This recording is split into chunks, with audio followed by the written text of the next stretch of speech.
So you have fear, and on the other side of fear is success. So you have fear, wherever fear is, and then the other side of it is success. And there are many things that we could be fearful of. We might be fearful of commitment. Let's say it's a relationship, getting married or something like that. It might end up being a huge fear. You might be fearful of something a bit smaller, maybe having a discussion with a boss about promotion or about an awkward colleague. There might be a fear associated with speaking to someone. Maybe it's procrastination. Maybe you are procrastinating going to the gym today, or you're procrastinating putting off that tax return, for example. Now, that procrastination might actually be a subdued form of fear, because going to the gym, there might be a fear of the amount of pain you're going to have to endure again. Going to the gym sometimes can't be the easiest thing, especially depending on the type of workout you're doing, because it can be quite tough.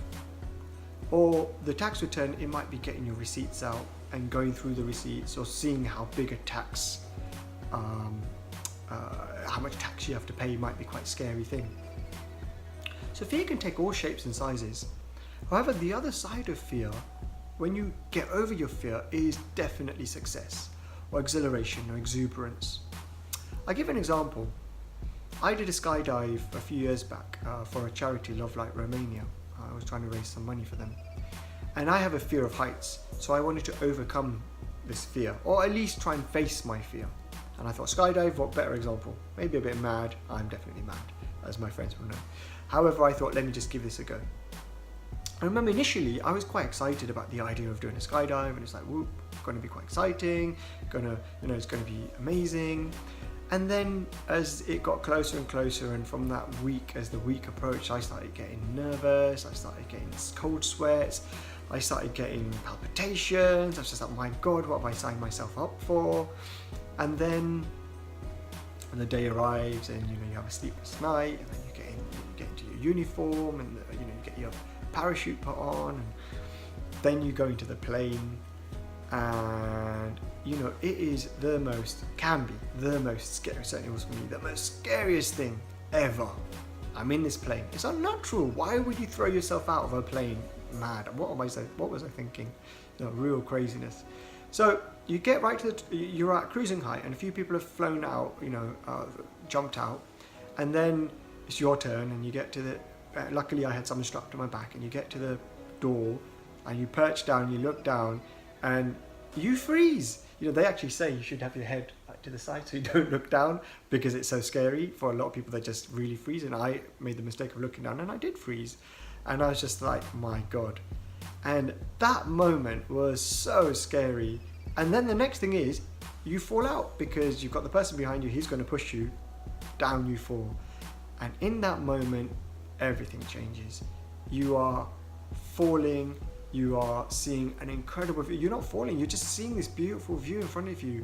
You're seeing the wind rushing past your face. It's exhilarating. You feel so amazed by it all. It's just like, wow, you feel like a bird. You're flying. Then the parachute opens and you slow down. It's amazing. So all that fear just goes. And all you're feeling is just this sense of like, wow, this is amazing. I wish I did this earlier. Where did this fear? Where was this fear? What was the need for it? So this idea of overcoming fear can be exhilarating. So there is a natural question. How do you overcome fear? Now, I think it's like a muscle. Overcoming fear is a muscle. And like any muscle, so let's say you go to the gym, and the first time you go to the gym, imagine you take a bar and you're going to bench press, and you bench press a 100 kilogram weight. You're going to break yourself, you're going to damage yourself. But what you do instead is you take a small weight and you bench press with that small weight, maybe 20 kilograms, and you bench press with the 20 kilograms. And then you go to the gym again, and then you bench press again, and then you go again and again and again. You take some rest days, and you go again, and you slowly, gradually build up that muscle. The muscle, the weights. And eventually you get to a point where you could potentially bench press 100 kilograms.